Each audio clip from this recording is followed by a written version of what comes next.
আসসালামু আলাইকুম, শুভেচ্ছা সহ আমন্ত্রণ জানাচ্ছি দেশের এবং দেশের বাইরের সকল দর্শক শ্রোতাকে চ্যানেল আই সংবাদে। সংবাদ আয়োজন নিয়ে বার্তাকক্ষে রয়েছি আহমেদ মেহেদী Hasan.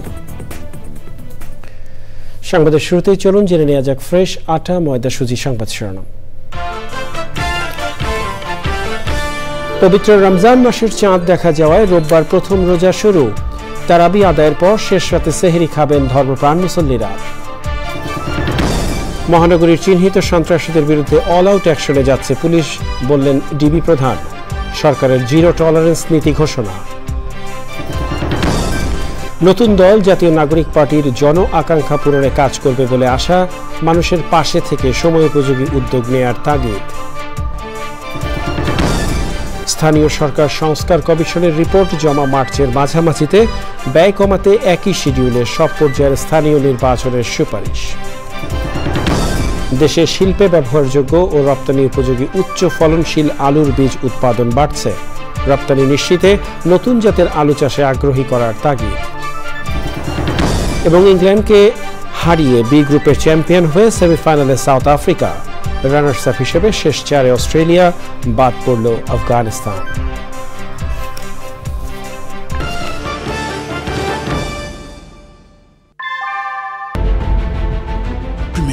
Inbuilt German technology, Bangladesh's first thermix rod, Salam Steel Thermax. সংবাদ শিরোনামগুলো জানাচ্ছিলাম প্রিয় দর্শক। এখনকার এই সংবাদ আয়োজন একই সঙ্গে চ্যানেল আইয়ের ইউটিউব চ্যানেলে এবং চ্যানেল আইয়ের ওটিটি প্ল্যাটফর্ম আই স্ক্রিনে লাইভ স্ট্রিমিং হচ্ছে। যাওয়া যাক বিস্তারিত সংবাদে। বছর ঘুরে আবার এলো পবিত্র রমজান। বাংলাদেশের আকাশে শনিবার সন্ধ্যায় হিজরি 1446 সনের পবিত্র রমজান মাসের চাঁদ দেখা গেছে। চাঁদ দেখা যাওয়ায় শনিবার রাতে তারাবির নামাজ পড়ে ভোরে সেহরি খেয়ে রোববার প্রথম রোজার নিয়ত করবেন ধর্মপ্রাণ মুসলমানরা। চক্রমালিতার রিপোর্ট। আরবি হিজরি সনের নবম মাস রমজান। এই মাস জুড়ে রোজা পালন করা মুসলমানদের জন্য ফরজ।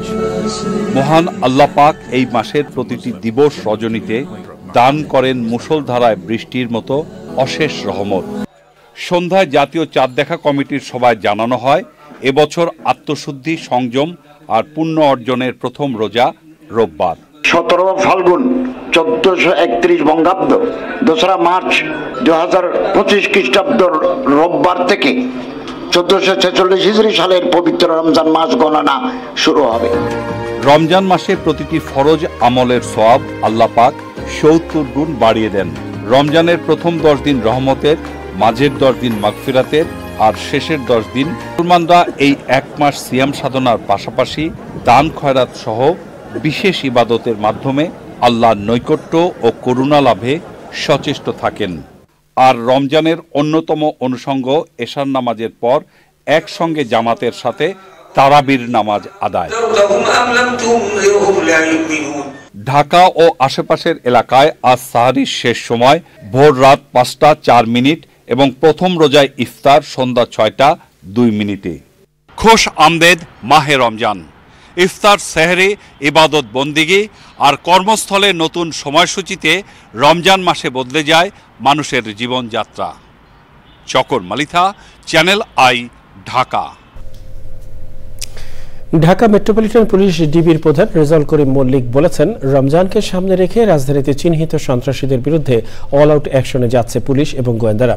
এক ব্রিফিংয়ে অপরাধের ক্ষেত্রে জিরো টলারেন্স নীতির ঘোষণাও দেন তিনি। সকালে ডিএমপি মিডিয়া সেন্টারে রমজান উপলক্ষে আইনশৃঙ্খলা পরিস্থিতি নিয়ে সংবাদ সম্মেলনে তিনি আরও বলেন, রোজার সময় রেল স্টেশন, বাস এবং লঞ্চ টার্মিনাল সহ বিভিন্ন স্থানে মানুষের উপস্থিতি বাড়ে।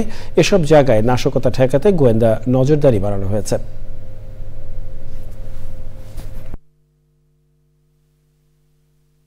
বিভিন্ন এলাকায় চিহ্নিত সন্ত্রাসী বাহিনীর কথা আমরা শুনতে পাচ্ছি। তাদের বিরুদ্ধে আমরা অল আউট অ্যাকশনে যাচ্ছি। প্রিয় সাংবাদিক বন্ধুরা, আইন শৃঙ্খলা রক্ষায় যৌথ বাহিনী সারা দেশে তৎপরতা বাড়িয়েছে। অন্যান্য নিরাপত্তা বাহিনীও মাঠে আছে। সেখানে গুরুত্বপূর্ণ ভূমিকা রাখছে আমাদের অহংকার বাংলাদেশ সেনাবাহিনী। প্রধান উপদেষ্টার প্রেস সচিব শফিকুল আলম বলেছেন, তথ্য উপাত্ত থেকে দেখা যাচ্ছে গত বছরের রমজানের তুলনায় এবছর রমজানের শুরুতে অধিকাংশ নিত্যপণ্যের মূল্য কম। রমজানের পণ্য মূল্য সহনীয় রাখতে সরকার অগ্রাধিকার ভিত্তিতে কাজ করছে এবং আশা করা যাচ্ছে পুরো রমজান মাস জুড়ে নিত্যপণ্যের মূল্য সহনীয় পর্যায়ে থাকবে। শনিবার বিকেলে ফরেন সার্ভিস একাডেমিতে সংবাদ সম্মেলনে তিনি বলেন, রমজানে খাদ্যপণ্য সহ অন্যান্য নিত্যপণ্যের মূল্য যেন সহনীয় পর্যায়ে থাকে সে লক্ষ্যে সরকারের সংশ্লিষ্ট সংস্থাগুলো নিবিড়ভাবে কাজ করছে। ফুড পণ্যের, বিশেষ করে ফুড এবং অন্যান্য পণ্যের দাম কিভাবে সহনীয় পর্যায়ে আনা যায় সে লক্ষ্যে ইন্টেন্সিভলি কাজ করা হয়েছে এবং আমরা আজকে বলতে পারি, আজকে আমাদের কাছে যে ডেটা আছে যে জিনিসপত্রের দামের, বিশেষ করে নিত্য প্রয়োজনীয় ভোগ্য পণ্যের, সেখানে স্পষ্ট দেখা যাচ্ছে যে গত রোজার থেকে এই রোজায় বেশিরভাগ পণ্যেরই দাম সহনীয় পর্যায়ে এসে কমেছে। এবং এই যে সহনীয় পর্যায়ে আসা, এটা আমাদের পুরো রোজা ধরে, এই যে সামনে যে রোজা আসছে পুরো রোজায় আমাদের ফোকাস থাকবে যে এটাকে কিভাবে এই দামটাকে সহনীয় পর্যায়ে রাখা যায়। নতুন দল জাতীয় নাগরিক পার্টি এনসিপি জন আকাঙ্ক্ষা পূরণে সঠিক রাজনৈতিক ম্যানিফেস্টো ও এর বাস্তবায়ন করে যাবে বলে আশা করছেন রাজনৈতিক বিশ্লেষকরা। তারা মনে করেন, বৈষম্যহীনতার চর্চা করা গেলে নতুন দলটির ভালো সম্ভাবনা রয়েছে। মানুষের পাশে থেকে সময় উপযোগী কাজ করতে পারলে এনসিপি শক্ত অবস্থান তৈরি করতে পারবে বলেও মনে করেন তারা। সাদি মাহমুদের রিপোর্ট। নাহিদ ইসলাম ও আক্তার হোসেনের নেতৃত্বে শুরু হয়েছে জাতীয় নাগরিক পার্টি বা এনসিপির যাত্রা। জুলাই আগস্ট অভ্যুত্থানের নেতৃত্ব দেওয়া তরুণদের এই দলটি বিনির্মাণ করতে চায় আগামীর বাংলাদেশ। জাতীয় নাগরিক পার্টি এনসিপির প্রতিষ্ঠার ঘোষণা দিচ্ছি।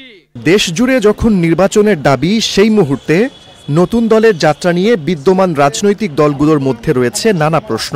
তবে রাজনৈতিক বিশ্লেষকরা বিষয়টিকে ইতিবাচকভাবে দেখছেন। প্রত্যাশার জায়গা আছে, যেহেতু নেতৃস্থানীয় লোকগুলো অলরেডি পরীক্ষা উত্তীর্ণ হয়েছেন এবং তারা যদি তাদের এই পরীক্ষায় উত্তীর্ণ হওয়াটাকে অব্যাহত রাখতে পারেন, তরুণদের সমর্থন ধরে রাখতে পারেন এবং সমর্থনের ভিত্তিটাকে সম্প্রসারিত করতে পারেন আরও বেশি করে সব শ্রেণীর কাছে, তাহলে তাদের একটা গ্রহণযোগ্যতা তৈরি হবে। বিদ্যমান যে রাজনৈতিক সাংঘর্ষিক সংস্কৃতি এবং অপরাজনীতির যে সংস্কৃতি আছে, কাদা চোরাচুরির যে চরম মাত্রার যে রাজনীতি আছে, এইগুলো থেকে সরে এসে তারা যদি চমক দেখাতে পারে, জনমুখী রাজনীতিটা তারা কিভাবে করবে এই রিসোর্স কনস্ট্রেন্টের মধ্যে, আমার মনে হয় সেই দিকেই তাদেরকে নজর দিতে হবে। রাজনৈতিক বিশ্লেষকরা মনে করেন, জন আকাঙ্ক্ষা পূরণে এনসিপিকে সামনে নানা ধরনের চ্যালেঞ্জের মুখে পড়তে হবে। একটা নতুন রাজনৈতিক দল, তাদের যে অর্থনীতির উৎস, এই জিনিসগুলো নিয়ে হয়তো সামনে ডিসপিউট হবে, বিতর্ক হবে, নানান গোয়েন্দা সংস্থার বিভিন্ন রিপোর্ট আসবে, ইনভেস্টিগেটিং জার্নালিস্টরা লেগে থাকবে। সো আমি চ্যালেঞ্জ একটু বেশি দেখছি তাদের জন্য। গতানুগতিক রাজনৈতিক দলগুলোর বিরুদ্ধে যে অভিযোগ আছে, দুর্নীতি, অপসংস্কৃতি এবং মানুষের বাড়িঘর দখল, চাঁদাবাজি, এই জায়গা থেকে যদি তারা মুক্ত না থাকতে পারে, এই নতুন দল হানাহানি মারামারি থেকে মুক্ত না থাকতে পারে, তাদের কোনো আপিল থাকবে না। তারা যদি তাদের কর্মীদের মধ্যে, নেতাকর্মীদের মধ্যে এই উদ্দীপনা তৈরি করতে পারে যে তারা নাগরিকের অধিকার নাগরিকের কাছে ফিরিয়ে দিবে, বাস্তবেই মুখে নয়, তাহলেই সম্ভব তাদেরকে সারভাইভ করা। বাংলাদেশের রাজনীতিতে দীর্ঘমেয়াদে টিকে থাকতে হলে নতুন দলের নেতাকর্মীদের সবসময় কৌশলী থাকার পরামর্শও দিয়েছেন বিশ্লেষকরা। সাদি মাহমুদ, চ্যানেল আই, ঢাকা। নতুন রাজনৈতিক দল জাতীয় নাগরিক পার্টিকে স্বাগত জানিয়েছেন বিভিন্ন রাজনৈতিক দলের নেতারা। রাজনীতিবিদদের আশা, রাজনীতিতে তরুণরা এগিয়ে আসায় সবকিছুতেই কিছুটা পরিবর্তন আসবে। গণতান্ত্রিক রাজনৈতিক অবস্থা তৈরির জন্য জাতীয় নাগরিক পার্টি ইতিবাচক ভূমিকা রাখবে বলে প্রত্যাশা তাদের। তাফহিমুল ইসলামের রিপোর্টে বিস্তারিত। জুলাই গণ অভ্যুত্থানে নেতৃত্ব দেওয়া তরুণদের হাত ধরে আত্মপ্রকাশ করেছে নতুন রাজনৈতিক দল জাতীয় নাগরিক পার্টি। জাতীয় স্বার্থ রক্ষায় শক্তিশালী প্রতিরক্ষা ব্যবস্থা, দুর্নীতি ও স্বজনপ্রীতি মুক্ত রাজনৈতিক সংস্কৃতি ও নাগরিকদের মৌলিক অধিকার নিশ্চিত করার কথা বলছে দলটি। শপথ করতে চাই যে বাংলাদেশকে তারুণ্যের নির্ভর নতুন দলটি আগামীর রাজনীতিতে ভালো কিছু করবে বলে আশা রাজনৈতিক দলগুলোর। এরা আমরা দেখতাম যে রাজনীতির প্রতি আগ্রহী ছিল না, তারা মিডিয়া, নানা খেলা নিয়ে, মুভি নিয়ে, মিউজিক নিয়ে, এগুলো নিয়ে তারা ব্যস্ত ছিল। এবারে আমরা প্রথম দেখলাম যে এই তরুণ প্রজন্ম তারা রাজনীতির প্রতি আগ্রহী হয়েছে। রাজনীতি যত প্রসার লাভ করে, যত বেশি প্রচার হয়, মানুষ যত বেশি রাজনীতি চর্চা করে, আমি মনে করি যে তত ভালো। আমরা তাকে সাধুবাদ জানাই। আমরা আশা করি বা মনে করি যে তরুণদের রাজনীতিতে আসা দরকার। অভিজ্ঞ রাজনীতিবিদদের পরামর্শ নেওয়ার আহ্বান জানান তারা। তারা যেন প্রয়োজনে অভিজ্ঞতা সম্পন্ন রাজনৈতিক নেতৃবৃন্দের কাছ থেকে পরামর্শ নেন যদি তারা প্রয়োজন মনে করেন, আর তার সঙ্গে তাদের নিজেদের চেতনা মিলিয়ে সম্মুখে এগিয়ে যাওয়ার জন্য কোন পথে কিভাবে গেলে ভালো হয় এই ধারণাটা নিজেরা উপলব্ধি করেন। বাংলাদেশে একটি কনস্ট্রাকটিভ নৈতিক রাজনৈতিক দলের অভাব আছে, তো সে অভাব যদি তারা পূরণ করে তারা জাতির জন্য কল্যাণকর হবে এবং এটাকে আমি ওয়েলকাম করব। আর আদারওয়াইজ যদি গতানুগতিক রাজনীতির যে নেগেটিভ ধারা আছে সেরকম আরেকটি কতগুলো মানুষের সমন্বয় যদি এটা হয় তাহলে এটা দেশের জন্য কোনো কল্যাণ বয়ে আনবে না। আগামীর বাংলাদেশে নতুন রাজনীতির বন্দোবস্তের যে আকাঙ্ক্ষা তা যেন তরুণরা ধরে রাখে, এই আশা রাজনীতিবিদদের। তাফহিমুল ইসলাম, চ্যানেল আই, ঢাকা। দেশের বিশ্ববিদ্যালয়গুলোতে ছাত্র সংসদ নির্বাচন চেয়েছে নবগঠিত বাংলাদেশ গণতান্ত্রিক ছাত্র সংসদ। বিকেলে ঢাকা বিশ্ববিদ্যালয়ের মধুর ক্যান্টিনের সামনে আয়োজিত নবগঠিত এই সংগঠনের পরিচিতি সভায় এই দাবি জানানো হয়। জুলাই গণ অভ্যুত্থানের শক্তি নিয়ে সংগঠনটি গঠিত হয়েছে বলে জানান নতুন সংগঠনের আহ্বায়ক আবু বাকের মজুমদার। জুলাই গণ অভ্যুত্থানে শহীদদের কবর জিয়ারত ও শ্রদ্ধা নিবেদনের মধ্য দিয়ে সাংগঠনিক কার্যক্রম শুরু করেছে বাংলাদেশ গণতান্ত্রিক ছাত্র সংসদ। সংগঠনের নেতারা রায়েরবাজার কবরস্থানে শ্রদ্ধা নিবেদন করেন। সে সময় বাংলাদেশ গণতান্ত্রিক ছাত্র সংসদের ঢাকা বিশ্ববিদ্যালয় শাখার আহ্বায়ক আব্দুল কাদের বলেন, যে উদ্দেশ্যে জুলাই আগস্টের ছাত্র জনতা জীবন দিয়েছে সেই উদ্দেশ্য বাস্তবায়নই নতুন সংগঠনের মূল লক্ষ্য। সে সময় বাংলাদেশ গণতান্ত্রিক ছাত্র সংসদের সদস্য সচিব জাহিদ আহসান এবং সংগঠনের অন্য নেতারাও উপস্থিত ছিলেন। তারুণ্যের শক্তি হিসেবে একটা ছাত্র সংগঠন একটা আবির্ভূত হয়েছে, সেটা হচ্ছে বাংলাদেশ গণতান্ত্রিক ছাত্র সংসদ। আপনি জানেন যে এই যে নতুন ছাত্র সংগঠন সেটা ভিত্তি হচ্ছে জুলাই গণ অভ্যুত্থানের ভিত্তি, সেটা ভিত্তি হচ্ছে তারুণ্যের যে স্বপ্ন সেই স্বপ্নযাত্রার ভিত্তি। আমরা আমাদের যে নতুন ছাত্র সংগঠন নবযাত্রার শুরুর দিক থেকে প্রথম কার্য দিবসে আমরা আমাদের যে ভিত্তির কথা বলতেছি সেই জুলাই গণ অভ্যুত্থানে শহীদদের কবর জিয়ারত করার মধ্য দিয়ে আমরা আমাদের আনুষ্ঠানিক কার্যক্রম আজকে শুরু করেছি। চলতি মাসের মাঝামাঝিতে স্থানীয় সরকার সংস্কার কমিশন রিপোর্ট জমা দেবে বলে জানিয়েছেন এর চেয়ারম্যান ডক্টর তোফায়েল আহমেদ। তিনি জানান, ব্যয় কমাতে একই শিডিউলে সব পর্যায়ের স্থানীয় নির্বাচন করার সুপারিশ করা হয়েছে। এছাড়াও তৃণমূলের উন্নয়নে স্থানীয় সরকারকে শক্তিশালী করতে ইউনিয়ন, উপজেলা ও জেলা পরিষদের কাঠামো পরিবর্তনের প্রস্তাব করেছে সংস্কার কমিশন। জান্নাতুল বাকা একেকার রিপোর্ট। বাংলাদেশি স্থানীয় সরকার ব্যবস্থায় নারী, চ্যালেঞ্জ, সুযোগ এবং করণীয় নিয়ে রাজধানীতে সেমিনার।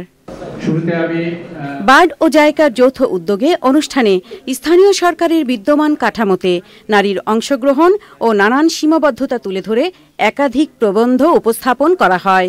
এটা আমাদের একটু মনে রাখতে হবে, রাজনৈতিক সহিংসতা ও হুমকি, মুসলমানদের অনেক হুমকি থাকে, আর্থিক সীমাবদ্ধতা থাকে, তারা এত ফান্ড করতে পারেন না ইলেকশনের জন্য, প্রশাসনিক কাঠামোগত দুর্বলতার তারা শিকার। স্থানীয়ভাবে নারী নেতৃত্ব ও নারীর অংশগ্রহণ বাড়াতে দলীয় প্রতীকের বাইরে ঘূর্ণায়মান পদ্ধতিতে নির্বাচনের সুপারিশ করেছে সংস্কার কমিশন।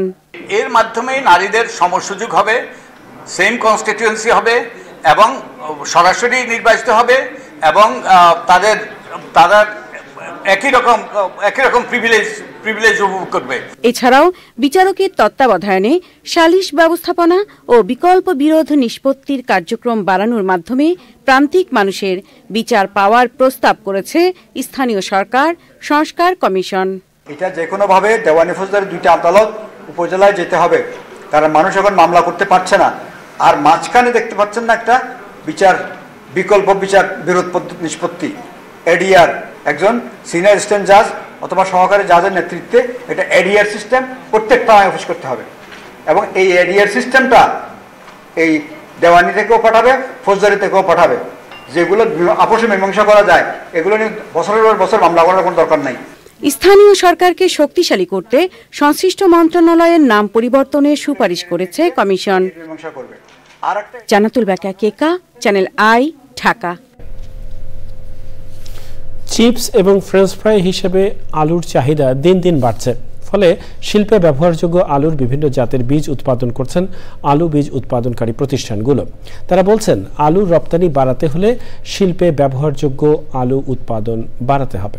বিস্তারিত শাইখ সিরাজের রিপোর্টে। রংপুরের ঈশ্বরপুর গ্রামের এই মাঠে যতদূর চোখ যায় চোখে পড়ে বিভিন্ন জাতের আলুর গাছ। এখানে উৎপাদন হচ্ছে আলুর বীজ, আর এখান থেকে উৎপাদিত আলু বীজ ছড়িয়ে পড়ছে সারা দেশে। তবে এ মাঠে যে আলুর বীজ উৎপাদন হচ্ছে তা ব্যবহার হবে আলুর প্রসেসিং শিল্পে। আমরা এখানে চিপস ভ্যারাইটি নিয়ে, প্রসেসিং ভ্যারাইটি নিয়ে কাজ করতেছি। এখানে আছে চিপস এবং ফ্রেঞ্চ ফ্রাইস। ওকে, বাংলাদেশে 2006 থেকে আমরা কাজ করতেছি। এখন আমরা নতুন ভ্যারাইটি নিয়ে আসছি, নরমান, কাইমান এবং একটা নাম্বার HZD। জি, এগুলি সব চিপসের ভ্যারাইটি। আরেকটা আমার processing that for French fry আছে এলভাস্টন রোসেট। আমাদের দেশে রান্নার বাইরেও আলুর ব্যবহার বেড়েছে চিপস ও ফ্রেঞ্চ ফ্রাইয়ের চাহিদা। ব্যবসায়ীরা বলছেন, আলু নিয়ে বিশ্ব বাজারে প্রবেশ করতে হলে আমাদের প্রসেসিং ভ্যারাইটির আলু উৎপাদন করতে হবে। সত্যি বলতে দিন দিন বাংলাদেশের আলুর বাজার বড় হচ্ছে, বিশেষ করে প্রসেসিং আলুর চাহিদা বাড়ছে। আলুর মূল্য সংযোজন নিশ্চিত করা গেলে শিল্প কারখানায় কর্মসংস্থান বাড়বে, কৃষক লাভবান হবে। আমরা এইসব বিষয় মাথায় নিয়েছি। আমরা খুব আশাবাদী প্রসেসিং আলুর সম্ভাবনা আছে বাংলাদেশে। আবার আপনি যদি আলু রপ্তানি করতে চান তবে আপনাকে অবশ্যই প্রসেসিং আলুর উৎপাদনেই যেতে হবে। উৎপাদিত আলুর বাজার ও লাভ নিশ্চিত করতে পারলে নতুন নতুন জাতের আলুর চাষেও কৃষক উৎসাহী হবে। আমরা এটা কৃষকের মাধ্যমে কৃষকদের ছড়াই দিতেছি এবং তারা যাতে লস না খায় সেক্ষেত্রে আমরা চিপসের জন্য এই আলুগুলা তাদের কাছ থেকে আবার ক্রয় করতেছি। চাহিদার চেয়ে দেশে আলুর উৎপাদন বেশি হলেও এখনো পর্যন্ত আন্তর্জাতিক বাজারে আমাদের দেশের উৎপাদিত আলু স্থান করে নিতে পারেনি। উন্নত জাতের আলুর উৎপাদন, ভ্যালু এডিশন, প্রক্রিয়াজাতকরণ এর মধ্য দিয়ে এখানে যে ট্রায়াল চলছে তার মাধ্যমে আমাদের দেশের এই আলু আশার আলু দেখাচ্ছে। রংপুরের ঈশ্বরপুর থেকে শাইখ Siraj, channel I.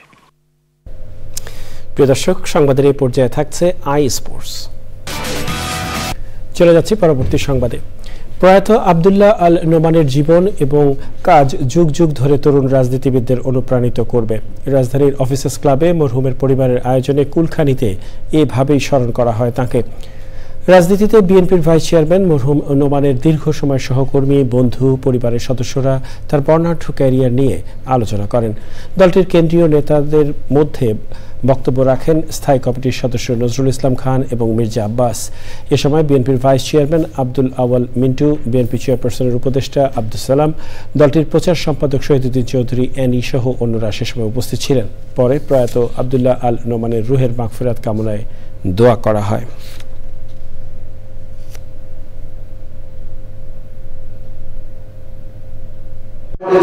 School of ইকোনমিক্সে পড়েছি, এর আগে মিশিগানে ছিলাম আমেরিকায়।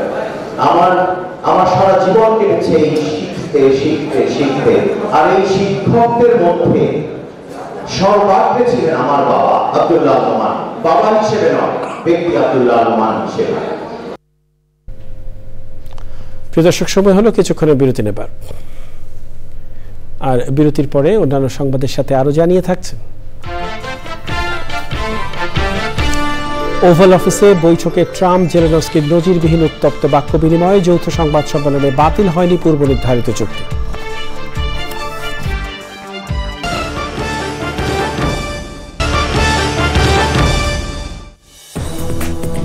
আমন্ত্রণ আরও একবার চ্যানেল আই সংবাদে। সরকারি প্রতিষ্ঠান থেকে দুর্নীতিবাজদের সরাতে প্রধান উপদেষ্টা ডক্টর মোহাম্মদ ইউনূসকে আহ্বান জানিয়েছেন দুর্নীতি বিরোধী জাতীয় সমন্বয় কমিটি। দুর্নীতি নির্মূল নিয়ে জাতীয় প্রেস ক্লাবে আলোচনা সভায় এই আহ্বান জানিয়েছেন প্রধান আলোচক ও দুর্নীতি বিরোধী জাতীয় সমন্বয় কমিটির সাধারণ সম্পাদক সরওয়ার অদুত চৌধুরী। উপদেষ্টা পরিষদ থেকেও দুর্নীতি নির্মূলের আহ্বান জানান তিনি। জাতীয় ঐক্য সঠিকভাবে ধরে না রাখলে গণতন্ত্র হুমকির মুখে পড়বে বলে মনে করেন দুর্নীতি বিরোধী জাতীয় সমন্বয় কমিটি। সে সময় দুর্নীতি বিরোধী আন্দোলনে যুক্ত হতে সর্বস্তরের জনগণকে কমিটিতে যুক্ত হওয়ার আহ্বান জানিয়েছেন তারা।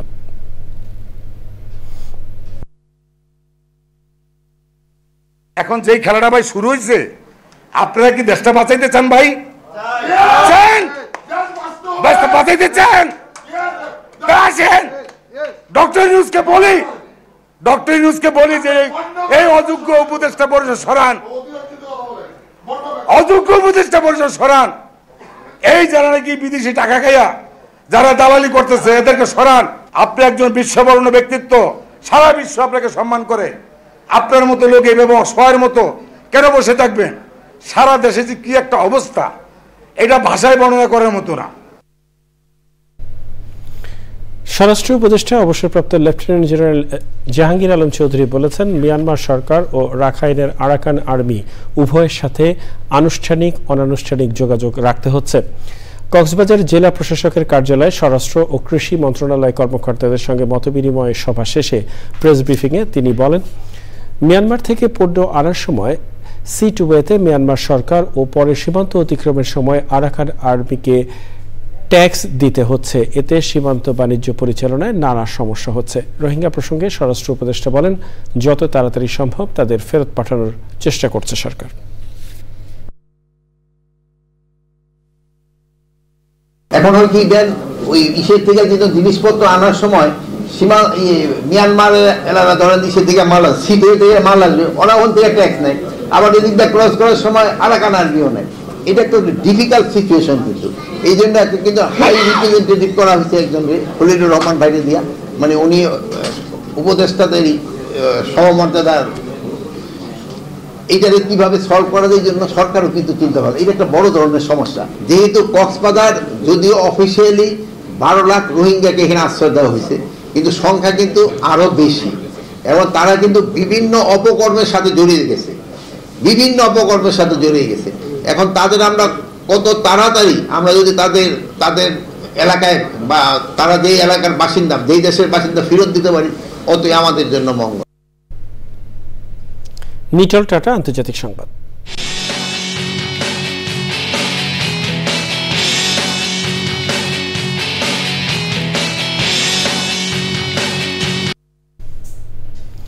ওভাল অফিসে মার্কিন বৈঠকে প্রেসিডেন্ট ডোনাল্ড ট্রাম্প ও ইউক্রেনের প্রেসিডেন্ট ভলোদিমির জেলেনস্কির উত্তপ্ত বাক্য বিনিময় হয়েছে। দুদেশের মধ্যে হয়নি খনিজ সম্পদ নিয়ে পূর্ব নির্ধারিত চুক্তি। যৌথ সংবাদ সম্মেলনও বাতিল করা হয়েছে। এ ঘটনার পর যুক্তরাষ্ট্রের সাথে সম্পর্ক পুনরুদ্ধারের প্রস্তাব দিয়েছেন জেলেনস্কি। ট্রাম্পের সাথে উত্তপ্ত বাক্য বিনিময়ের ঘটনায় জেলেনস্কির প্রতি পূর্ণ সমর্থন জানিয়েছেন যুক্তরাজ্য ও অস্ট্রেলিয়ার প্রধানমন্ত্রী। পাশে দাঁড়িয়েছে বেশিরভাগ ইউরোপীয় নেতা। সুদীপ্তা মাহমুদের report. You think that if you will speak very loudly about the war, you He's not speaking loudly. He's not speaking loudly. Your country is in big trouble. Can I Wait a answer? minute. No. You've done a lot of talking. Your country is in big trouble. I know. You're not winning. শুক্রবার white হাউসে Trump জেলেনস্কির মধ্যে বৈঠকে ইউক্রেনের খনিজ সম্পদে যুক্তরাষ্ট্রের নিয়ন্ত্রণ নিয়ে চুক্তি সইয়ের কথা ছিল। Beginning of the war, we've been alone, and we are thankful. I said thanks You haven't in been this alone. cabinet, You and haven't not been only alone. in this cabinet. We gave you through I this said stupid thank president $350 billion. You voted we gave for you your military equipment. তবে বৈঠকে দুই নেতার মধ্যে নজিরবিহীন উত্তপ্ত বাক্য বিনিময় হয়। You invited If me you to didn't have our military equipment, this war would have been over in 2 weeks. In 3 days, I heard it from Putin. In 3 days, this is চুক্তি সই হওয়ার আগে জেলেনস্কিকে হোয়াইট হাউস থেকে বের হয়ে যেতে বলেন oval অফিসের জ্যেষ্ঠ কর্মকর্তারা। এই ঘটনায় নির্ধারিত যৌথ সংবাদ সম্মেলনও বাতিল করার কথা জানায় white house. Let's go litigate those disagreements rather than trying to fight it out in the American media when you're wrong. Trump অভিযোগ করেন জেলেনস্কি তৃতীয় বিশ্বযুদ্ধ নিয়ে জুয়া খেলছেন। ট্রাম্প মনে করেন রাশিয়ার সঙ্গে জেলেনস্কির একটি শান্তি চুক্তি করা You উচিত। have to be thankful. You don't have the cards. You're buried there. Your people are dying. You're running low on soldiers. Listen, you're running low on soldiers. It would be a damn good thing. And then you tell us, I don't want a ceasefire. I don't want a ceasefire. I want to go and I wanted this. Look. Zelensky বলছেন রুশ president Vladimir পুতিনের সঙ্গে কোনো আপোষ হবে না। Of course we want to stop the war, but you're saying you don't want a ceasefire. I said to you, I want a ceasefire with guarantees, because you'll get a ceasefire faster than an agreement. Ask our people about ceasefire, what they think. That wasn't with me. For you what that wasn't with me. That was with a guy named Biden, who was not a smart person. That was with Obama. It was your president. Excuse me. বৈঠকে শুধু Trump নয়, জেলেনস্কির সঙ্গে বাক বিতণ্ডায় জড়ান মার্কিন vice president JD Vance. Bomb drops on your head right now. Okay? What if they broke it? I don't know. They broke it with Biden because Biden, they didn't respect him. They didn't respect Obama. They respect me. মার্কিন প্রেসিডেন্টের সঙ্গে মুখোমুখি সাক্ষাৎ শেষে Trump সমর্থক সংবাদ মাধ্যম Fox নিউজকে জেলেনস্কি বলেন বাক বিতণ্ডার বিষয়টি দুই পক্ষের কারোর জন্যই ভালো নয়। যুক্তরাষ্ট্র ও ইউক্রেনের মধ্যকার সম্পর্ক দুই প্রেসিডেন্টের সম্পর্কের চেয়ে বেশি বলে মন্তব্য করেন তিনি। জেলেনস্কি মনে করেন যুক্তরাষ্ট্রের সঙ্গে তার সম্পর্ক এখনও ঠিক হতে পারে। Sudipta Mahmud, channel I. I screen সাংস্কৃতিক সংবাদ।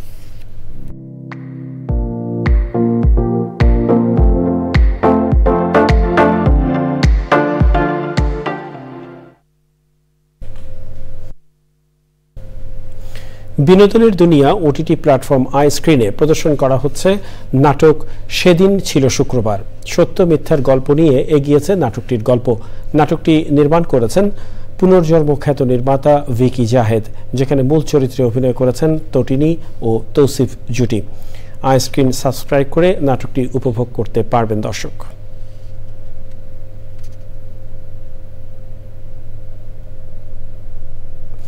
এ পর্যায়ে কৃষি সংবাদ।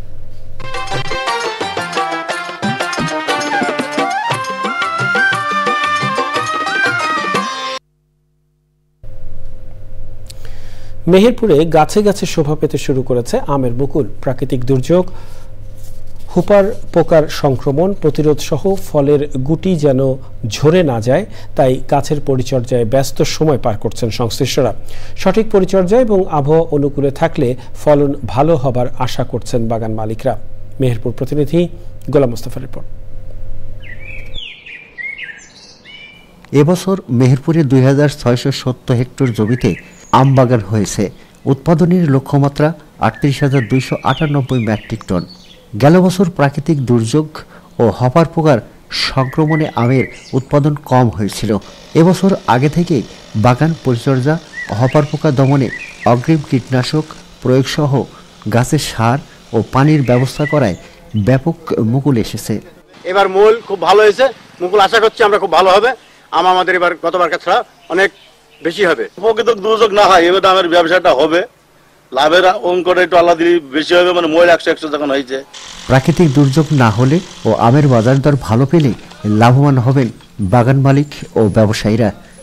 বিভিন্ন রকমের পোকা আসছে, হপার গরমে চলে এসছে, হপার আসবে, এই জন্য আমরা বীজ দিই যাতে আমাদের আমের মুকুলগুলো ক্ষতি না করতে পারে। আমরা ভালো যত্ন করছি, নিচে চাষ টাষ দেওয়া আছে, সার পানি দেওয়া আছে, এখন স্প্রে চলছে, ছত্রাকনাশক কীটনাশক এগুলো চলছে।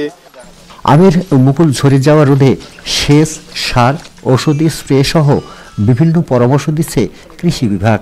কুয়াশাচ্ছন্ন দিনে যদি যেগুলো ফলারিং হয়ে গেছে সেক্ষেত্রে কোনো রাসায়নিক বাণিজ্য ব্যবহার করা যাবে না। সেক্ষেত্রে তারা শুধু 9টা-10টার দিকে শুধু পানি স্প্রে করবে। আর যেগুলো মুকুল 2-3 ইঞ্চি হয়েছে সেই ক্ষেত্রে তারা একটা ফাঞ্জিসাইড ইনসেক্টিসাইড দিলে এই যে মাইসিডিয়াম, সবটা মাইসিডিয়াম, এটা গ্রো করবে না। এবার আম উৎপাদনের লক্ষ্যমাত্রা পূরণ হবে এমনটাই আশা সংশ্লিষ্টদের। মেহেরপুর থেকে গোলাম মোস্তফা, চ্যানেল আই। দেখবেন প্রকৃতি সংবাদ।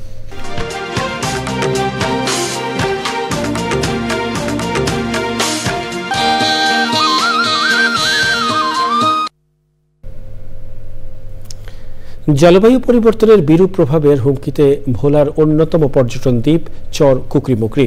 সেই সাথে বেপরোয়া বন উজাড়, শিকারীদের দৌরাত্ম্য আর প্লাস্টিক বর্জ্যের কারণে ধ্বংস হচ্ছে দ্বীপের পরিবেশ প্রতিবেশ। সংশ্লিষ্টরা বলছেন অব্যবস্থাপনা আর সুষ্ঠু পরিকল্পনার অভাবে থমকে আছে বিপুল সম্ভাবনার এই পর্যটন খাত। হারুনা রশিদের তথ্য ও ভিডিও চিত্রে চর কুকরিমুকরির পর্যটন সম্ভাবনা নিয়ে শেষ পর্ব দেখুন আফরোজা হাসির রিপোর্টে। বঙ্গোপসাগরের বুকে প্রায় ২০০ বছরের পুরনো স্বপ্নের দ্বীপচর কুকরিমুকরি। একদিকে বিশাল ম্যানগ্রোভ বন আর অন্যদিকে নয়নাভিরাম সৈকত। অনন্য সৌন্দর্যে সেজেছে কুকরিমুকরি। সুন্দরবনের আদলে গড়ে ওঠা প্রাকৃতিক সৌন্দর্য মোহিত করে পর্যটকদের। তবে জলবায়ু পরিবর্তনের বিরূপ প্রভাবে ক্রমেই হারিয়ে যাচ্ছে দ্বীপচরের নৈসর্গিক রূপ। সেই সাথে কমছে বন্যপ্রাণীও। অনেক হরিণ মারা গেছে পানির কারণে, কারণ এই পানি দূষিত হয়ে যায়। পলিথিন বাজে, কলতটুক গেলেই বোতল বাজে, বিভিন্ন ময়লায় বিভিন্ন খালের আবর্জনাতে স্পিডবোট চালাইতে খুবই কষ্টকর হয়। প্রাকৃতিক বিপর্যয়ের পাশাপাশি মানুষের অসচেতনতা ঘনীভূত করেছে এই সংকট। তবে পরিস্থিতির উত্তরণে আশার আলো দেখাচ্ছে জাতিসংঘ উন্নয়ন কর্মসূচি ইউএনডিপি ও গ্রামীণ জন উন্নয়ন সংস্থার গবেষক দল। এখানকার যে জলবায়ু সেটা হচ্ছে দিন দিন পরিবর্তন হয়ে যাচ্ছে। তো এর কারণটা কি? কারণ হচ্ছে এখানে যে পলিউশন সেটা হচ্ছে দিন দিন বাড়তেছে। তো তার মধ্যে একটা অন্যতম পলিউশন হচ্ছে প্লাস্টিক পলিউশন। আবহাওয়ার পরিবর্তনের কারণে বিভিন্ন নতুন নতুন চর জাগতে থাকে বা এরকম হতে থাকে, তখন বায়োডাইভার্সিটি কমে যাবে। যে বায়োডাইভার্সিটি যে ক্ষুণ্ণ হচ্ছে এটা যাতে কনজারভেশনে তারা নজর দেয়। চরের বাস্তুতন্ত্র রক্ষায় গবেষণালব্ধ জ্ঞানকে কাজে লাগানোর তাগিদ সংশ্লিষ্টদের। বর্জ্য ব্যবস্থাপনার সঠিক কোনো নিয়ম নেই এখানে, সেগুলোর জন্য আমরা কাজ করছি। ব্যানার, পোস্টার এগুলোর মাধ্যমে মানুষকে বা পর্যটকদের উদ্বুদ্ধ করব যাতে বর্জ্যগুলো সঠিক জায়গায় ফেলে। সমন্বিত উদ্যোগের মাধ্যমে কুকরিমুকরি শুধু পরিবেশগত দিক থেকেই টিকে থাকবে না, বরং দেশের অন্যতম আকর্ষণীয় পর্যটন কেন্দ্রে পরিণত হবে প্রত্যাশা পরিবেশবাদী ও স্থানীয়দের। আফরোজা হাসি, প্রকৃতি ও জীবন desk, Channel I. Dhaka Bank PLC বাণিজ্য সংবাদ।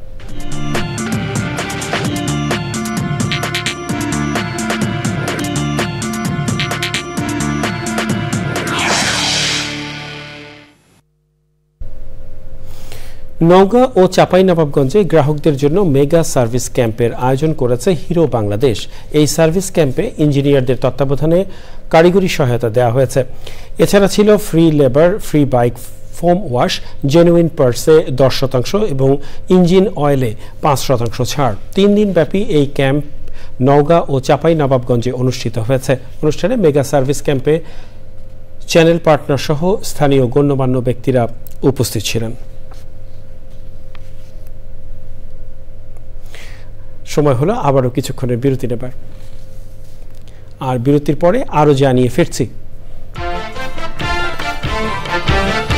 শরীয়তপুরে গণপিটুনিতে 2 জন নিহত ও আহত 5। কীর্তিনাশা নদীতে বাল খেডে ডাকাতির চেষ্টার সময় পালিয়ে যাওয়ার ঘটনায় গণপিটুনি।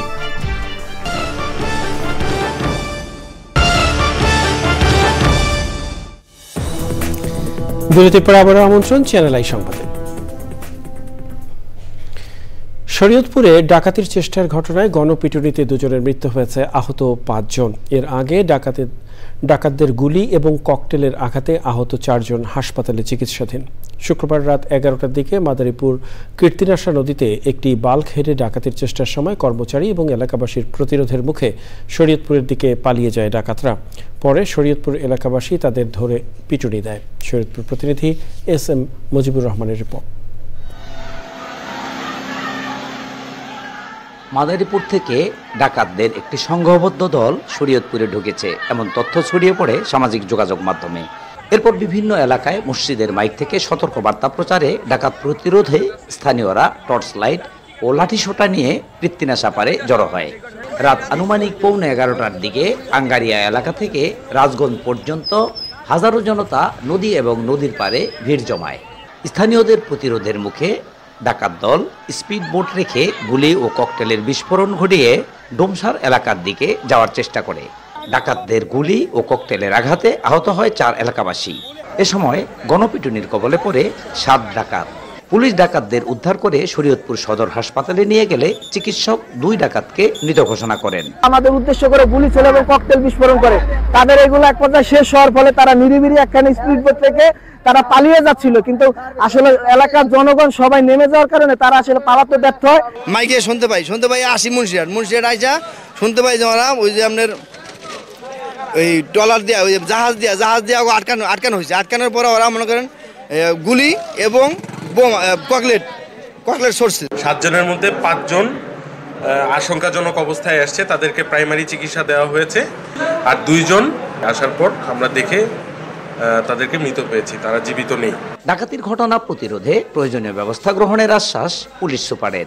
স্থানীয় জনগণ তাদেরকে পিছু ধাওয়া করে এবং তাদেরকে এক পর্যায়ে ধৃত করে তাদেরকে গণপিটুনি দেয় এবং ঘটনা শোনার সাথে সাথেই পুলিশের পক্ষ থেকে অতিরিক্ত ফোর্স নিয়ে ঘটনাস্থলে যাওয়া হয় এবং আমরা 7 জন ডাকাতকে ধৃত করি।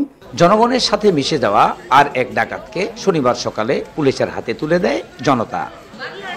SM. Mujibur Rahman, Channel I, Shariatpur. Chattogram city কর্পোরেশনের উদ্যোগে আগ্রাবাদে পরীক্ষামূলকভাবে স্মার্ট নাইট মার্কেট উদ্বোধন হয়েছে। উদ্বোধন করেন সিটি কর্পোরেশনের মেয়র ডাক্তার শাহাদাত হোসেন। অনুষ্ঠানে উপস্থিত ছিলেন বি ট্রাক সলিউশন লিমিটেডের head of project Shafayet Abdullah, CEO Tanvir Siddiqui, head of operation Shafayet Abdullah, project coordinator Tariqul Islam, প্রাক্তন ছাত্রদল নেতা শফিকুর রহমান স্বপন, সাংগঠনিক নেতা কামরুল ইসলাম সহ হকার নেতারা।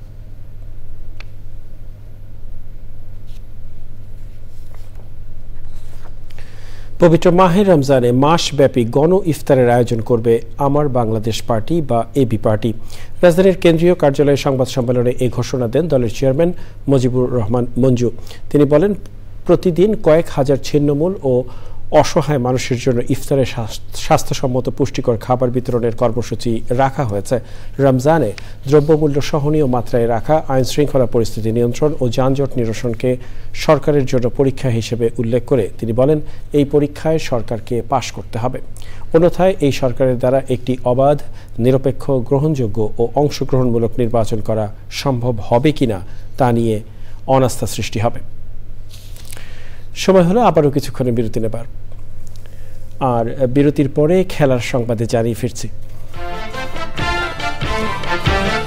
ফিফা আন্তর্জাতিক নারী ফুটবলের দ্বিতীয় ম্যাচে রোববার আমিরাতের মুখোমুখি হবে বাংলাদেশ। জয় দিয়ে ঘুরে দাঁড়ানোর লক্ষ্য আফাইদাদের। বিরতির পরে আবারও ফিরে এলাম চ্যানেল আই সংবাদে। দ্বিবার্ষিক নির্বাচনে 2025 থেকে 27 নেতৃত্বাধীন হাব ঐক্য কল্যাণ পরিষদ সংখ্যাগরিষ্ঠ নবনির্বাচিত কার্যনির্বাহী পরিষদের অভিষেক অনুষ্ঠিত হয়েছে। শনিবার কাকরাইলের একটি হোটেলে এই অভিষেক অনুষ্ঠিত হয়েছে। হাব নির্বাচনে সর্বোচ্চ 301 ভোট পেয়ে বিজয়ী হয়েছে হাব ঐক্য কল্যাণ পরিষদের প্যানেল প্রধান সৈয়দ গোলাম সারওয়ার। আগামীতে হজ যাত্রী ও হাজিরা হাবের মাধ্যমে বিশেষ সুবিধা পাবেন বলেও অঙ্গীকার ব্যক্ত করেন নবনির্বাচিতরা। জানাবো খেলার খবর।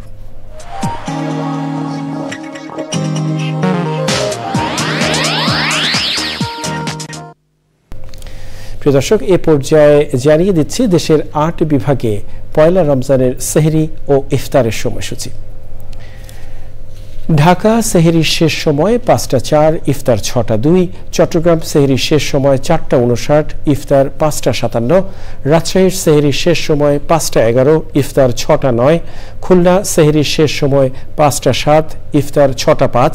বরিশাল সেহরির শেষ সময় 5টা 5, ইফতার 6টা 3। সিলেট সেহরির শেষ সময় 4টা 58, ইফতার 5টা 56। রংপুর সেহরির শেষ সময় 5টা 10, ইফতার 6টা 8। ময়মনসিংহ সেহরির শেষ সময় 5টা 6, ইফতার 6টা। প্রিয় দর্শক, সংবাদের শেষ প্রান্তে আমরা চলুন আরও একবার জেনে নেওয়া যাক যা ছিল এখনকার ফ্রেশ আটা ময়দা সুজি সংবাদ শিরোনামে। পবিত্র রমজান মাসের চাঁদ দেখা যাওয়ায় রোববার প্রথম রোজা শুরু। তারাবি আদায়ের পর শেষ রাতে সেহরি খাবেন ধর্মপ্রাণ মুসল্লিরা। মহানগরীর চিহ্নিত সন্ত্রাসীদের বিরুদ্ধে অল আউট অ্যাকশনে যাচ্ছে পুলিশ, বললেন ডিবি প্রধান। সরকারের জিরো টলারেন্স নীতি ঘোষণা। নতুন দল জাতীয় নাগরিক পার্টি জন আকাঙ্ক্ষা পূরণে কাজ করবে বলে আশা। মানুষের পাশে থেকে সময় উপযোগী উদ্যোগ নেয়ার তাগিদ। স্থানীয় সরকার সংস্কার কমিশনের রিপোর্ট জমা। মার্চের মাঝামাঝিতে ব্যয় কমাতে একই শিডিউলের সব পর্যায়ের স্থানীয় নির্বাচনের সুপারিশ। দেশে শিল্পে ব্যবহারযোগ্য ও রপ্তানি উপযোগী উচ্চ ফলনশীল আলুর বীজ উৎপাদন বাড়ছে। রপ্তানি নিশ্চিতে নতুন জাতের আলু চাষে আগ্রহী করার তাগিদ। এবং ইংল্যান্ডকে হারিয়ে বি গ্রুপের চ্যাম্পিয়ন হয়ে সেমিফাইনালে সাউথ আফ্রিকা। রানার্স আপ হিসেবে শেষ 4-এ অস্ট্রেলিয়া, বাদ পড়ল আফগানিস্তান।